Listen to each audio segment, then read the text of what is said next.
Good day, lovely students of the light. Today we're going to embark on our third review and we'll be looking at lesson 111. But first, let's just allow ourselves to drop in, close the eyes down, settle your sit bones, notice your breath.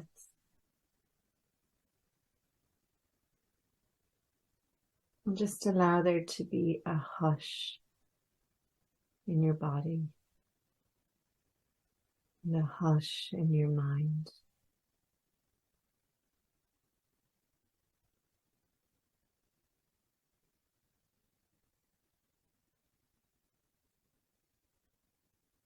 We begin this day in gratitude.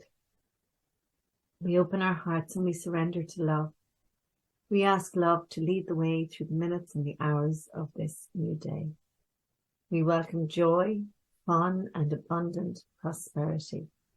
We recognize that all encounters are wholesome and that all experiences can be met with a peaceful heart that is anchored in the truth, that we are one, that we are love, and that we are free. Okay, so review 3. Our next review begins today. We will review 2 recent lessons every day for 10 successive days of practicing. We will observe a special format for these practice periods that you are urged to follow as closely as you can. We understand, of course, that it may be impossible for you to undertake what is suggested here as optimal each day and every hour of the day. Learning will not be hampered when you miss a practice period because it is impossible at the appointed time. Nor is it necessary that you make excessive efforts to be sure that you catch up in terms of numbers. Rituals are not our aim and would defeat our goal. So don't sweat it and do the best you can with it. Learning will be hampered when you skip a practice period because you're unwilling to devote the time to it that you are asked to give. So do not deceive yourself in this. Unwillingness can be most carefully concealed behind a cloak of situations you cannot control. Learn to distinguish situations that are poorly suited to your practicing from those that you establish to uphold a camouflage for your unwillingness. So that's really interesting because we're being invited into a sort of a rigorous honesty. So, if we really can't do it, that's fine. But, checking in with yourself, can I really do it? Or is it that I couldn't be bothered doing it or that I'm unwilling to do it? And it really is okay if you can't do it. This is not a space for judgment whatsoever, but it is a space for curiosity and a space for getting honest with yourself.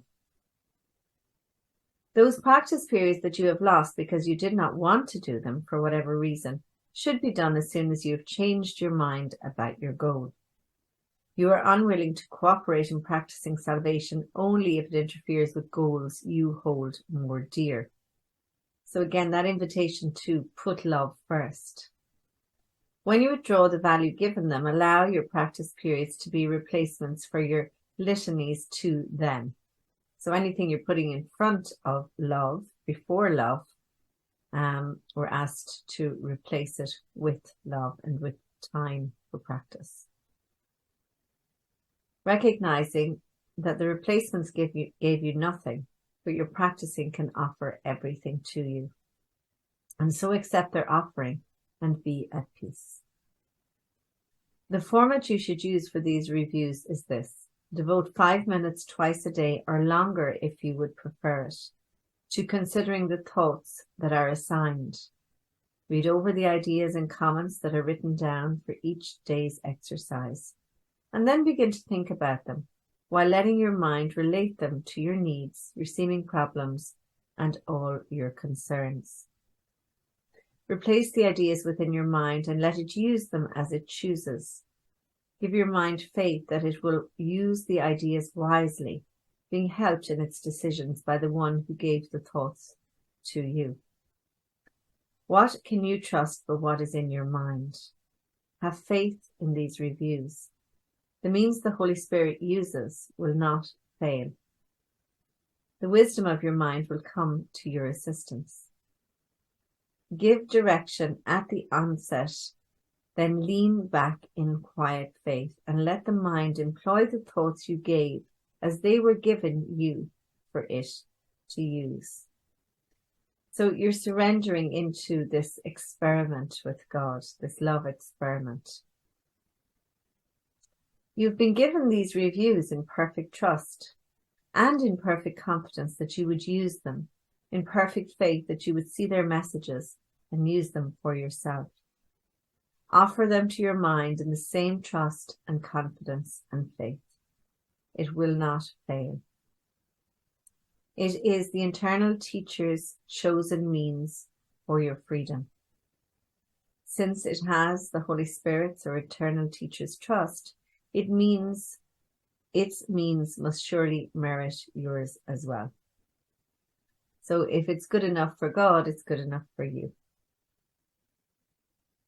We emphasize the benefits to you if you devote the first 5 minutes of the day to your reviews and also give the last 5 minutes of your waking time to them. If this cannot be done, at least try to divide them so you undertake one in the morning and the other in the hour before you go to sleep. So we want them to be in our conscious awareness as we drift off to sleep. The exercises to be done throughout the day are equally important and perhaps of even greater value. You have been inclined to practice only at appointed times and then go on your way to other things without applying what you learned to them. As a result, you have gained little reinforcement and you have not given your learning a fair chance to prove how great are its potential gifts to you. So here's another chance to use it well. And in my experience, opportunities come around again and again and again to use the lessons. And, as you can see, they repeat, the ideas repeat all the time. And that's because, it's going to take us quite a while to completely grasp this new way of living. That said, if we stay open to the possibility, it will most certainly happen for us, and it will be sooner rather than later.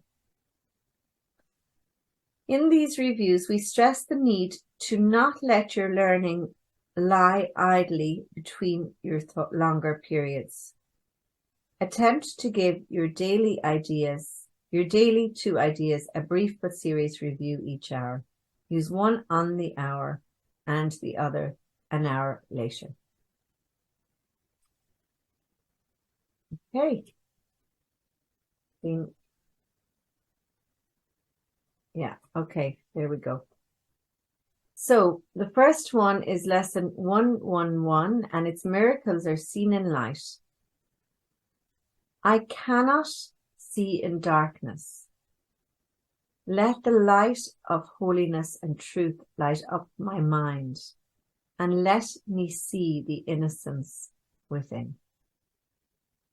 Miracles are seen in light, and light and strength are one. I see through strength the gift of God to me. My weakness is the dark.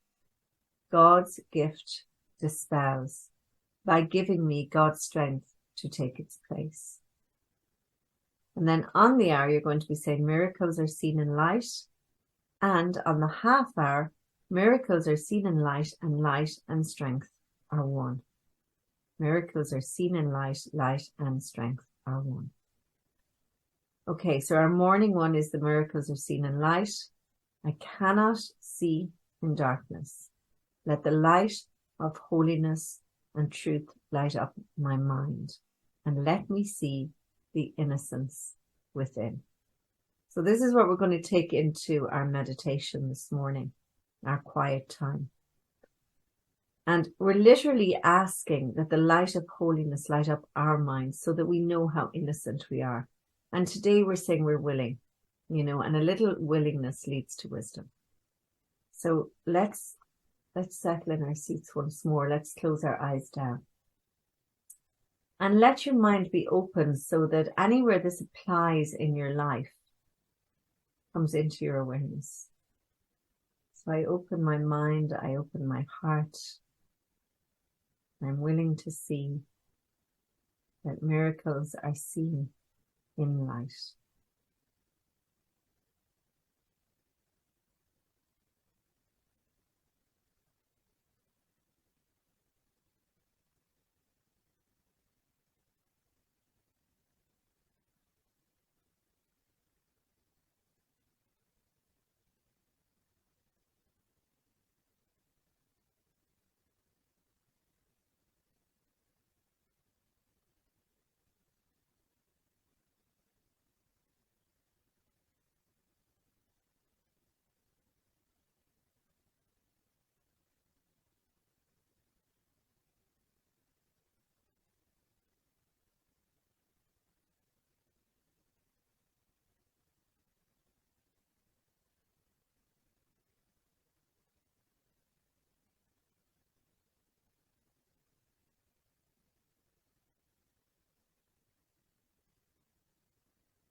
When you're ready, you can gently open your eyes.